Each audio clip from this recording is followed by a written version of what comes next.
Coming up on Jerusalem Dateline, nationwide protests in Israel, society divided on how to end the war, and the message that could send, while Hamas claims interest in a ceasefire deal. Plus, the two faces of Qatar, Muslim extremism and benevolent philanthropy, and division in the ranks of MAGA, caused by differences over support for Israel, and CBN Israel helping those in need in Beersheba.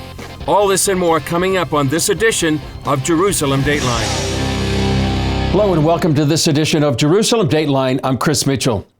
Reports are indicating that Hamas accepted a proposal calling for a 60-day ceasefire and the return of Israeli hostages. This comes days after nationwide protests and rallies in which some Israelis demanded an end to the war in Gaza, while others, including some soldiers and hostage families, stated that the protests send the wrong message to Hamas.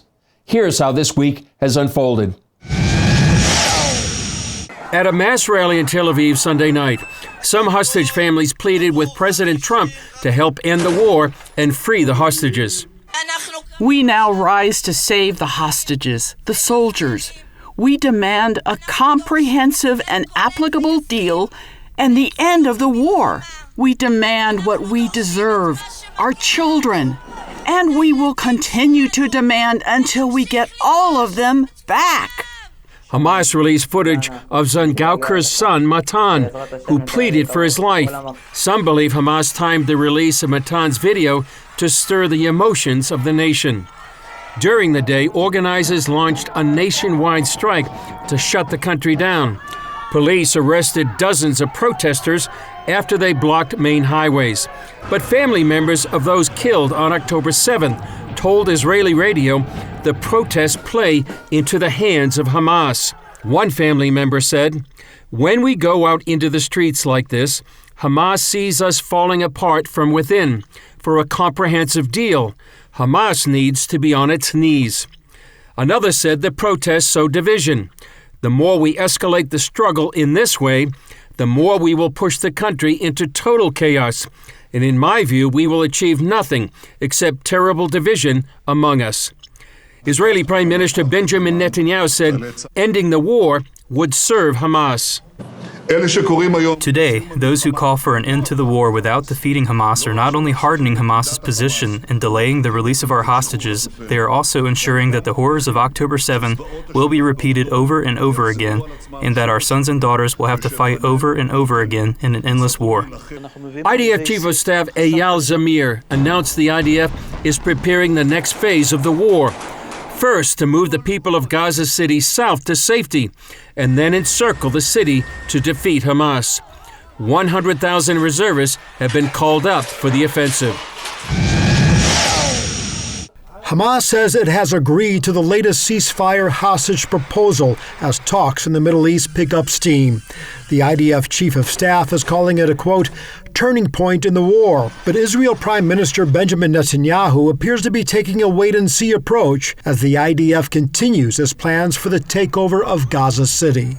I spoke with the defense minister and the IDF about our plans regarding Gaza City and the completion of our missions. And like you, I hear the reports in the media, and from them you can be impressed by one thing: Hamas is under immense pressure.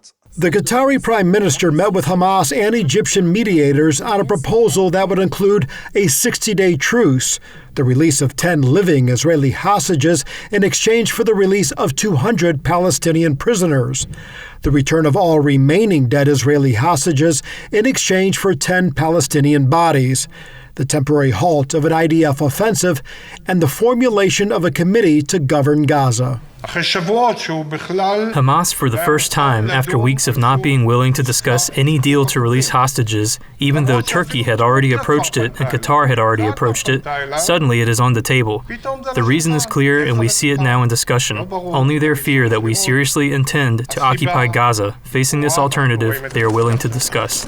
The new ceasefire plan is very similar to U.S. Envoy Steve Witkoff's proposal that fell apart earlier this summer.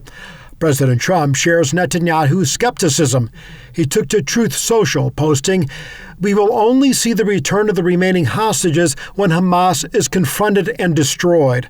The sooner this takes place, the better the chance of success will be. While Hamas is under pressure from world leaders, Netanyahu is facing pressure at home. Another massive protest in Tel Aviv calling for the end of the war in Gaza is scheduled for this weekend. In Jerusalem, Paul Petit, CBN News. Can trust and influence be bought? A look at the far reach of Qatari money when we come back. The tiny Persian Gulf Emirate of Qatar spends billions of dollars to win America's trust and the influence of U.S. politicians and future leaders. While Qatar is an ally of terrorist groups and rogue nations, its money and lobbying still reach the top of the U.S. government. Dale Hurd has the story. You might think, based on the warm relationship between Washington and Qatar, that this wealthy Gulf nation, awash in natural gas, is an outpost of democracy. After all, the country hosts the largest U.S. military base in the Middle East. It will also be the home to a new Trump International Golf Course and has given the White House a $400 million 747 jetliner. However, Qatar is basically a kingdom, and according to critics, no defender of Western values. Qatar is the opposite of all that. Qatar is an Islamist ideological emirate that seeks in every single step of its activities to promote jihad. Yigal Carmon leads the Middle East Media Research Institute, or MEMRI, and he says Qatar is a hub of Muslim extremism and a major source of international terrorism. They do it in what you would call, on the one hand, soft power, using their immense wealth, but also by hard power, by supporting every jihadist movement on the face of the planet. The laundry list is a long one. The mastermind of 9/11, Khalid Sheikh Mohammed, was a Qatari government employee. Qatar has long sponsored the Muslim Brotherhood, which seeks a worldwide Islamic government. Qatar finances and hosts Hamas and has backed Palestinian terrorism.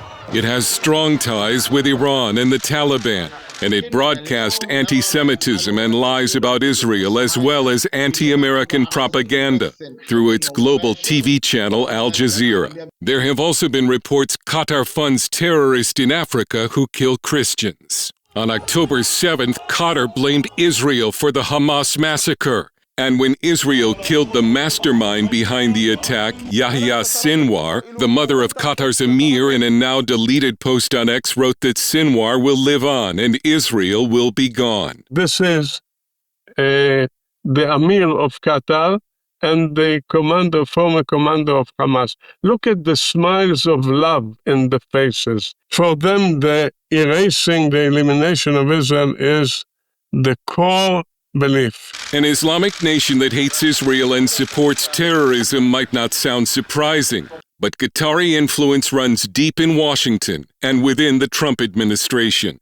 White House Chief of Staff Susie Wiles, Attorney General Pam Bondi, FBI Director Kash Patel, Middle East Envoy Steve Witkoff, and EPA Administrator Lee Zeldin have either lobbied for Qatar, worked for firms that did, or had a business relationship with the emirate. Last month, former Education Secretary Bill Bennett also registered as a lobbyist for Qatar. His stated role will be to say that the $6 billion Qatar has given to U.S. higher education is not for the purpose of spreading Islamic radicalism.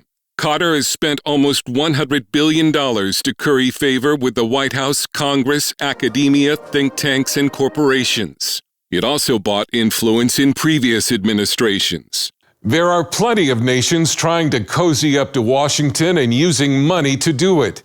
The question is, what does Qatar want in return? Natalie Icano, a senior research analyst at the Foundation for Defense of Democracies, says Qatar wants to be both arsonist and firefighter. What that means is that Qatar sponsors a host of terrorist and extremist groups. Think Hamas, think the Taliban. So that's the arsonist part.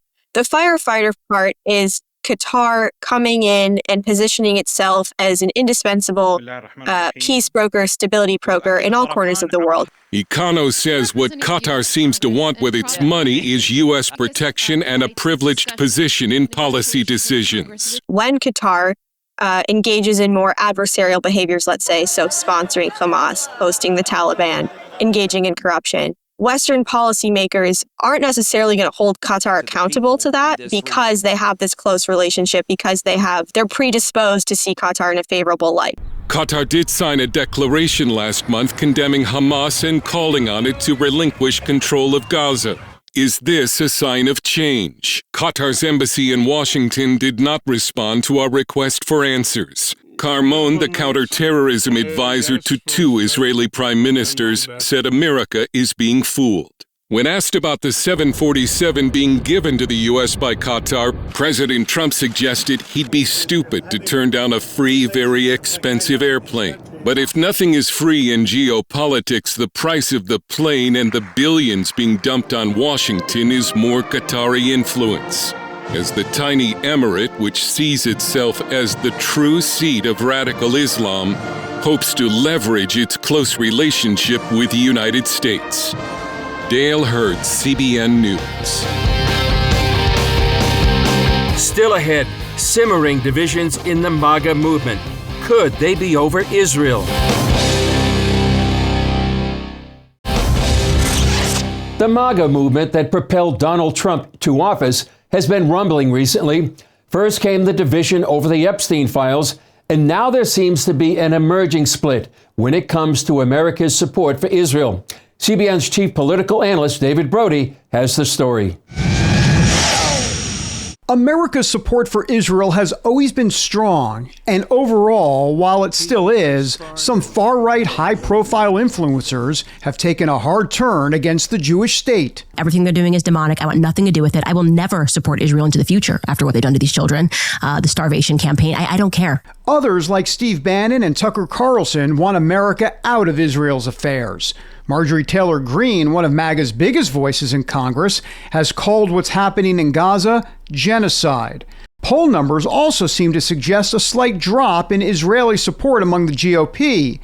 15 years ago, in 2010, Republican support for Israel stood at 85%. Today it's still strong, yet down to 75%. The more alarming statistic among Republicans today is that 37% have a negative view of the Jewish state.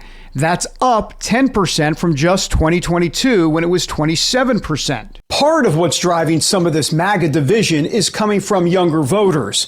It's a generation that is much more wary of international conflicts and has bought into President Trump's non-interventionist approach. For example, while 72% of Republicans overall believe America's military should support Israel, only 32% of Gen Z Trump voters feel that way.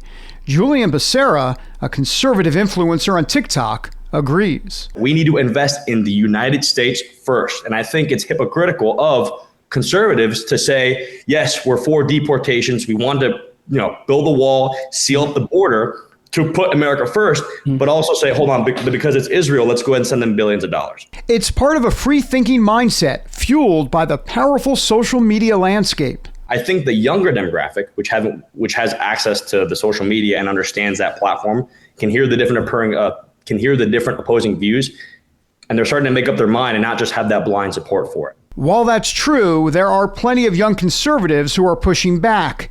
19-year-old Breland Hollyhand works with the RNC to get out the Gen Z vote. I think that's a fringe that has gotten really loud. It certainly doesn't represent the vast majority of MAGA that I talk to, specifically on college campuses, just from my perspective. For me specifically, this support of Israel isn't a political stance, it's a biblical stance. And it's very clear, repeatedly throughout the Bible that those that bless Israel, the Lord will bless them. That's not something that is old or false or dated. That is still a truth here in 2025. What's also true in 2025 is a MAGA movement trying to understand where Israel fits into an America First agenda. David Brody, CBN News, Washington. We're back in the studio with John Wagee, CBN senior editor. John, your reaction to the story? Yeah, there's a lot to process in that short story, Chris. And one of the things that struck me is that the wisest words came from the 19-year-old in the story, the young man who said, this isn't a political battle, this is a spiritual battle. And this is the kind of story where the politicians, the Washington types will poll it forever to find out what's going on. And it is a disturbing thing that support among the right, among the MAGA movement has fallen. But it's hopeful also that this 19-year-old, there's hope for the younger generation to actually get a clue about what this is about.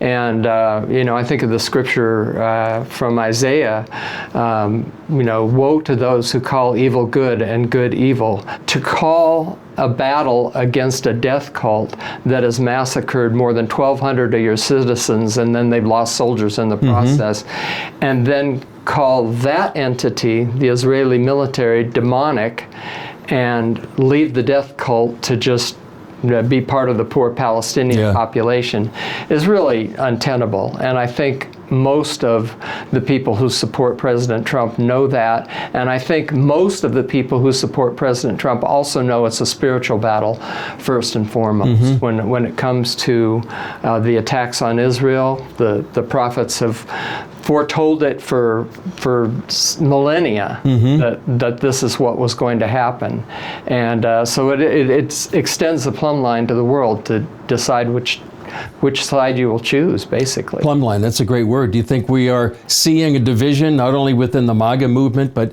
nations themselves are turning against Israel? Absolutely, and that's what we're seeing is the United Nations turning against Israel, the nations of Europe calling for a Palestinian state at the very time when Hamas is about to be finished off. It's, to describe the situation in Gaza as Israel's genocide is just so beyond the pale that it's not even worthy of comment almost, except people have to comment on it. We had our own CBN News report from Raj Nair, who was interviewing a spokesman from the Gaza Humanitarian Fund. Those workers, Palestinian workers who work for the fund to distribute 123 million meals, have a bounty on their heads from Hamas. So Hamas is saying, if you tried to feed the people of Gaza, we will kill you. Now, where does that fit into a genocidal act on the part of Israel? Yeah, what is lost also many times is the fact that the IDF gives evacuation notices to people to get out of harm's way. They text them, they call them on the phone, they send leaflets, and they're doing that at risk to the soldiers of Israel, and there have been hundreds of soldiers killed in this war, which was started by Hamas. So I think that this is a social media phenomenon where a lot of people who actually helped elect Trump, the 18 to 29-year-old single men, were instrumental in his victory. I think it's just a matter of real prayer for the church to not just have social influencers, but have them influenced by the word and the prophets and what the Lord is saying about Israel. It doesn't mean Israel has to be perfect in all of this, but the Lord has chosen them to live in this land. Yeah, and so how can people be praying right now? Well, I think praying for great wisdom for the leadership in Israel, because as these offers come forward to Hamas might accept a deal or they might not accept a deal. There might be a ceasefire, there might not be a ceasefire. The only way to get the hostages out, according to many of the demonstrators in the streets in Israel, is to capitulate to everything Hamas wants. All these conflicting things are happening now on the verge of really a final victory over Hamas. So just pray, as one of our friends recently prayed, for the heavenly blueprint, for the Lord's blueprint to prevail in all that's going on in Israel and the Gaza Strip right now. Yeah, well, that would be the ultimate solution if we could get that kind of wisdom of Solomon that knew what to do with a baby that was in question. Absolutely. And, yeah. Well, John Wage, thanks so much for joining us. And this is really the battle for truth in our age. It is. Yeah. Thanks so much. Thanks. Coming up, serving up food and encouragement. CBN Israel partners with the ministry in Beersheba to help widows and single moms. Have you ever wondered if your definition of widowhood is in line with the Bible? Our next story may give you insights, and you can see how CBN partners are supporting a ministry serving up food and encouragement to those in need in Beersheba. CBN Israel is in Beersheba right now, which is a city in southern Israel that was really hard hit by the war with Iran. Right now we're doing a food distribution, and you know, the food here is for single moms and widows who live on the periphery, and some of this might be the only food that they will be able to put on the table this week. Let's go take a look. I'm Mariana Gall. The name of our organization is Streams in the Desert. And we are located here in Beersheba, but we work with underprivileged families all over the south of Israel, from Eilat to Ashkelon. Widows, orphans, strangers in the land. But we take widowhood in an expanded biblical definition that includes single moms. Because I don't know if you know, but the word widow in the Bible does not mean a woman whose husband is dead. It means a woman who lost her covering. We know it out of context. We provide humanitarian assistance and also counseling, small groups, parental guidance. And we also cooperate with many different organizations in the land. But one of our main partners, and have been for years, is CBN. And we do a lot of work with CBN, specifically with single moms. Arik is helping us to find subsidies for different things that they might need. He comes every couple of months to meet with our moms and see how we can help them better. Because of everything our families just went through in the recent weeks, we're trying to support and encourage them, and CBN have brought food parcels for them. Some of them were not able to work and found themselves even in a greater economic struggle. What makes a difference is for them to know that they're loved. So I think some of these groceries actually mean yes, food on the table, no food on the table. I want to say that the partnership that we have with CBN, bringing people together, bringing ministries together with the same vision, the same focus. And I want to just say thank you for this work. Well, that's all for this edition of Jerusalem Dateline. Thanks for joining us. And please keep praying for the peace of Jerusalem and that God would thwart the plans of evil men. And as always, that the hostages would come home safely and soon. I'm Chris Mitchell. For all of us here at the Jerusalem Bureau, we'll see you next time on Jerusalem Dateline.